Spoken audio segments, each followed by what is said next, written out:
Udhiyah itu kurban. Langsung aja ta'riful udhiyah, makna atau arti dari kalimat udhiyah. Ma yudbahu min bahimatil an'am fi yaumil adha ila akhir ayyamit tasyrik taqarruban ilallah ta'ala. Jadi yang namanya berkurban itu atau udhiyah itu sesuatu yang disembelih dari hewan an'am, khusus unta, sapi dan sejenisnya ya, dan kambing, begitu juga sejenisnya. Ada kambing, ada domba, beda kambing jeung domba ya. Beda kambing dan kuda. Udah jelas kambing dan kuda mah beda. Ieu mah kambing jeung domba oke beda. Terus nah itu. Jadi boleh dari ibil, unta, kemudian bagor, sapi sejenisnya seperti sejenis sapi, munding boleh pakai munding, atau pakai domba atau pakai kambing ya, dengan syarat kalau sapi harus berumur 2 tahun dan masuk ke 3 tahun. Kalau unta mal aya unta mah di dieu mah nya bisi aya unta atau bisi unta nu di kebun binatang dek dikurbankeun dengan syarat ya harus berumur 5 tahun masuk ke 6 tahun. Kalau domba itu harus usia 1 tahun masuk ke 2 tahun. Kalau kambing harus usia 2 tahun masuk ke 3 tahun. Artinya kambing itu harus lebih dari 2 tahun, domba harus lebih dari 1 tahun, sapi harus lebih dari 2 tahun, unta harus lebih dari 5 tahun. Kalau pakai ayam jago gimana? Ayam pelung boleh alal qaul, daripada enggak sembelih ayam pelung kita atau ayam jago kita ya, apalagi ayamnya yang paling kita sayangi, luar biasa pahalanya. Kadang kita punya ayam harganya jauh lebih mahal daripada domba, betul enggak? Komo hayam sok diadu-adu pencit mending daripada engke mencit orang di akhirat ya, mending pencit ya ayeuna keneh. Jadi boleh dengan ayam ya, tapi bukan untuk orang yang bisa beli domba menyembelih ayam. Ini mah kalau beli domba nggak bisa, adanya ayam ya ayam. Jangan ada uang untuk beli domba mampu tapi nyembelihnya ayam, nggak boleh kayak gitu ya. Ini mah solusi daripada hente mending ayam. Kemudian masyru'iyatul udhiyah, dalil disyariatkannya udhiyah. Naqalal ijma' ala masyru'iyatiha, bahwasanya ijma' ulama bahwasanya udhiyah itu adalah sesuatu yang disyariatkan oleh Allah Subhanahu wa taala. Hikmatu masyru'iyatiha, hikmah disyariatkannya udhiyah. Yang pertama, syukrullahi ta'ala ala nikmatil hayah ya. Yang pertama hikmahnya yaitu supaya kita bersyukur kepada Allah atas kenikmatan hidup ya. Jadi yang mau udhiyah nih, yang mau kurban nih niatkan untuk sebagai rasa syukur kita kepada Allah Subhanahu wa taala atas nikmatnya hidup. Yang kedua, niatnya atau hikmahnya ihya'u sunnati Ibrahim al-Khalil alaihi salatu wassalam. Jadi menghidupkan sunnahnya Nabi Ibrahim ya, al-Khalil, kekasihnya Allah Subhanahu wa taala. Hina amarahullahu azza wajal, ketika Nabi Ibrahim diperintahkan oleh Allah Subhanahu wa taala untuk menyembelih anaknya yang bernama Nabi Ismail. Ini ceritanya sudah masyhur ya. Jadi asal usulnya adanya kurban itu atau udhiyah ketika Allah Subhanahu wa taala atau ketika Nabi Ibrahim bermimpi, yang mana di dalam mimpinya itu Allah memerintahkan untuk untuk menyembelih anaknya yang bernama Nabi Ismail. Maka Nabi Ibrahim datang kepada Nabi Ismail dan menceritakan mimpinya itu. Maka Nabi Ismail menyuruhnya untuk menjalankan apa yang engkau lihat di dalam mimpi. Ya. Maka sudah terjadi itu ya. Sudah hampir, bahkan di dalam riwayat, di dalam kitab tafsir Ibnu Katsir, Nabi Ibrahim ini sudah menyembelihkan lehernya kepada lehernya Nabi Ismail, tapi ditahan oleh kekuasaan Allah Subhanahu wa taala. Dengan ditahan lehernya itu seakan-akan ada logam di dalam lehernya, jadi tidak mempan-mempan ya. Ternyata Allah menggantikannya dengan domba, dan sampai saat ini jadi menghidupkan sunnah Nabi Ibrahim alaihissalam. Dan hendaknya ketika berkurban kita harus mengingat wa ayyatadzakkarul mu'min anna sabra Ibrahim wa Ismail. Seorang mukmin yang mau berkorban harus mengingat tentang kesabaran Nabi Ibrahim dan Nabi Ismail. Ya. Ketika sesuatu yang dicintai harus dikorbankan, Nabi Ibrahim tidak meragukan lagi.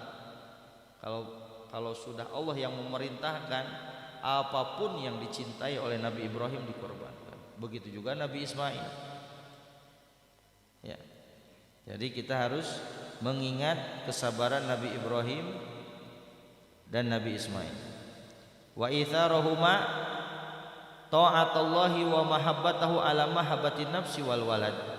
Dan kita harus mengingat tentang ya, pendahuluan keduanya terhadap taat Allah Subhanahu wa taala dan cinta kepada Allah Subhanahu wa taala daripada cinta terhadap dirinya sendiri dan cinta terhadap anaknya sendiri. Ya, sebagai mengingatkan kepada kita bahwasanya kita harus mendahulukan taat kepada Allah, mendahulukan mencintai Allah Subhanahu wa taala daripada kita mendahulukan cinta terhadap diri kita sendiri dan cinta kepada anak kita. Kana sababal fidai wa raf'il bala. Ketika seseorang selalu mengutamakan hakullah, ketika seseorang itu di dalam kehidupannya yang dia utamakan adalah hububullah, hak-haknya Allah ya, daripada kecintaannya terhadap diri sendiri atau hawa nafsunya. Contoh, ketika kita sedang semangat-semangat mencari uang dunia, datang panggilan Allah, tinggalkan itu dan utamakan panggilan Allah. Itu seperti itu. Selalu utamakan apa yang membuat Allah cinta, membuat Allah cinta kepada hamba-hamba. Itu dampaknya atau asarnya akan menjadi apa? Kana sababal fida wa raf'il bala. Justru itulah yang akan mengangkat dari diri kita kesulitan dan cobaan. Ketika kita yang kita utamakan adalah panggilan Allah daripada sesuatu yang hanya untuk memenuhi keinginan diri kita dan dunia kita. Karena sababa al-fida wa raf'il bala. Itulah penyebab kita akan dijauhkan dari permasalahan. Fa idza tadzakkara al-mu'min dzalika iktada bihima fi sabri ala taatillah wa taqdimi mahabbatahu azza wa jalla ala hawa nafsi wa syahwatiha ya. Kalau seandainya emang seperti itu, maka dia akan dijauhkan dari kesulitan-kesulitan ketika seseorang mengingat di dalam berkurban. Pertama untuk mengikuti sunnahnya Rasulullah dan mengikuti sunnahnya Nabi Ibrahim dan mengingat kesabaran Nabi Ibrahim dan Nabi Ismail. Kemudian ketika diniatkan untuk mengutamakan apa yang kita cintai, untuk mengutamakan kecintaan kita kepada Allah. Dunia 3,5 juta, 4,5 juta, besar enggak? Cinta enggak kita? Ya. Ini cinta Allah, ridha Allah. Ini 4 juta. Mau yang mana? Mana yang perlu? Ini kita bicara bagi yang ada ya. Kalau nggak ada jangan maksain juga. Cari aja ayam jago ya. Ini bagi yang punya, apalagi bagi yang belum. Ridho Allah, kemudian ada 4 juta. Mau yang kita pertahankan mendapatkan ridho Allah, nurutan Nabi Ibrahim, nurutan Nabi Ismail, kusabarna, kumiheula geunana, supaya mendapatkan ridho Allah daripada memenuhi hawa nafsu. Mau yang mana? Ya, itu kembali kepada diri kita masing-masing. Cuman Rasulullah memberikan solusi kepada kita. Misalkan kita di rumah ini berapa orang? 4 orang, 5 orang. Kalau satu rumah berkorban itu bisa ngehandle untuk semuanya. Jadi namanya sunnatul kifayah. Sunnah kifayah untuk satu rumah, bukan untuk satu kampung kan ya. Sunnah kifayah ini untuk satu rumah. Jadi kalau satu rumah itu isinya 6, satu orang ada yang kurban sudah jatuh untuk semuanya yang di dalam rumah. Ya. Nah, kita mah suka mensunahkan kifayah sekampung, maksudnya di masjid aya sapi 2. Anggap we urang kabehanana nya cukuplah jang saeroeun mah ulah kitu. Ya. Kalau kita ada, kenapa tidak kita korbankan? Dah pasti akan kembali lagi. Tinggal kita nguji cik bener henteu. So, ini kan janji Allah. Bener henteu ya janji Allah. So, kita mau membuktikan apa tidak? 4 juta akan lebih datang. So, mau coba-coba ya, tapi hati-hati ya, jangan salah tujuan. Biasanya orang yang nyoba-nyoba itu diuji sama Allah. Tapi orang yang lempeng dah duitmu bisa diteangan deui, kaluarkeun kurban. Gampang isuk pageton neangan deui duitmu. Justru bakal dimudah. Tapi kalau mau nyoba-nyoba, nguji-nguji bener tuh ya janji Allah, justru bakal lebih diuji sama Allah. Orang seperti itu. Ya. Jadi kembali kepada diri kita masing-masing ya. Kalau yang belum, kapan lagi kita menjalankan sunnah yang tidak pernah ditinggalkan oleh Rasulullah. Bahkan fi haqqin Nabi wajib. Ada sesuatu yang wajib menurut untuk Nabi dan sunnah untuk umatnya, seperti sholat witir, kurban diantaranya. Kurban untuk diri Nabi hukumnya wajib. Nabi mewajibkan untuk dirinya sendiri setiap tahun. Tapi mensunahkan kepada umatnya, itu rahmatnya Rasulullah. Coba kalau diwajibkan gimana? Ya, anu teu mayar oge teu dijalankeun, kudu kudu mayar. Naon teu mayar? Salat. Pan loba keneh umat Rasulullah nu can salat. Padahal dipajakan teu? Dipajakan teu salat? Teu. Tapi masih keneh seueur anu teu can salat. Masya Allah, ulah ningalikeun jauh. Jalmi-jalmi anu sak rumah jeung urang masih keneh anu belang betul. Sok pariksaan hiji-hiji nya. Boh bisi putra urang tos balale nya ku urang diantepkeun. Wah, rek salat mus gede ieu. Kudu dititah-titah. Jangan seperti itu.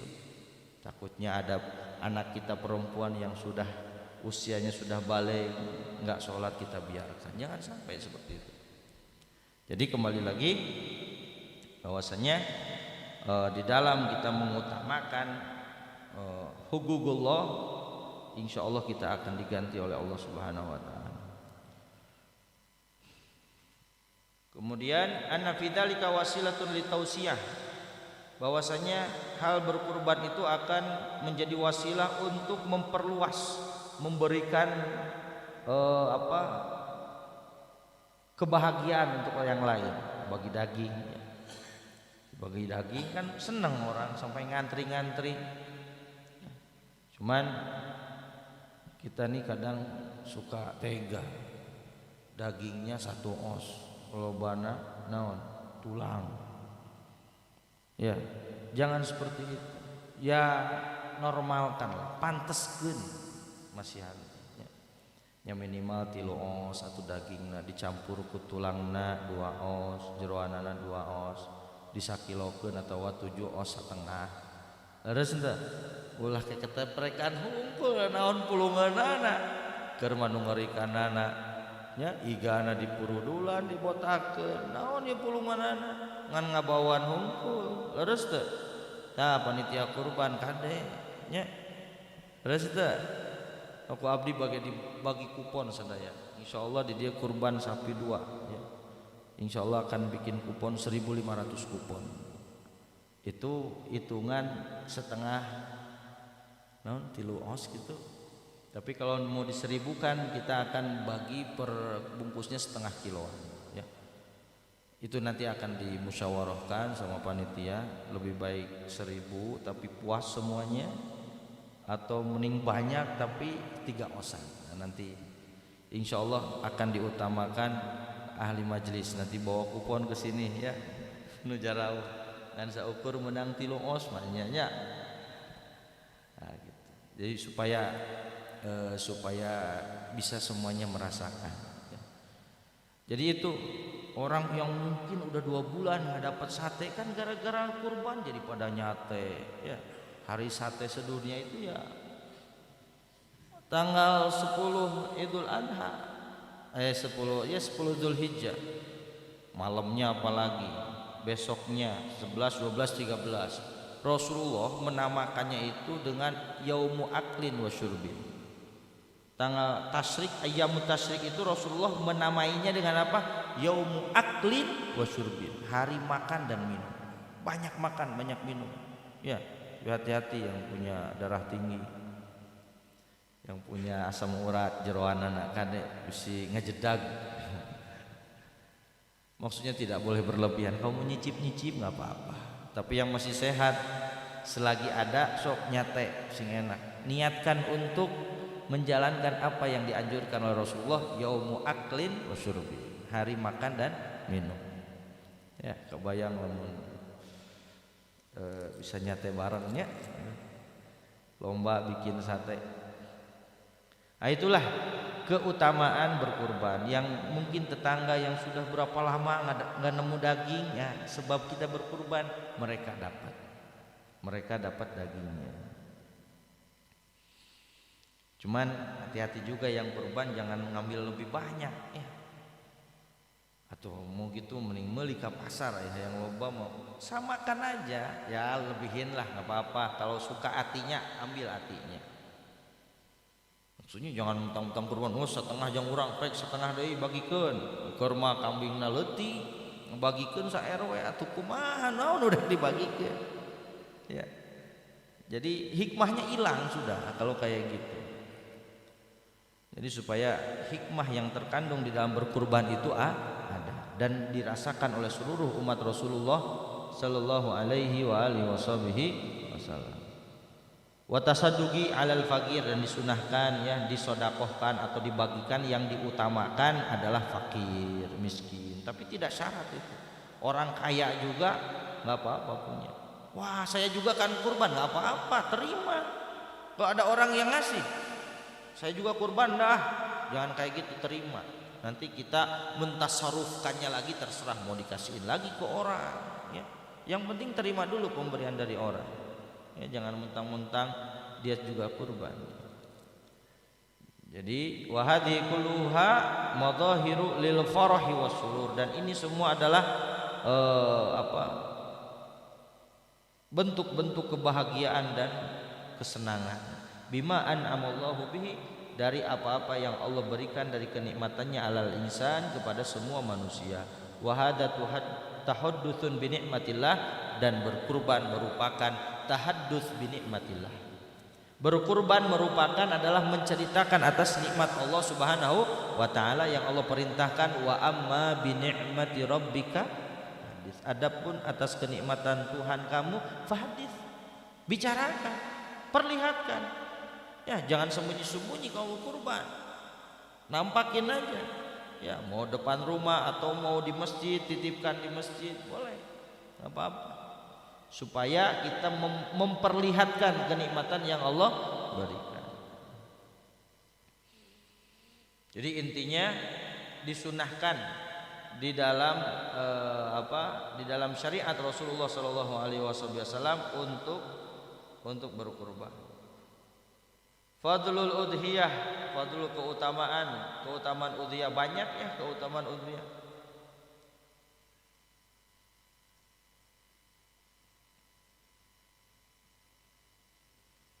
Banyak sekali, mungkin semuanya sudah sering mendengarkan karena waktunya sudah habis ya, yang sudah kemalaman.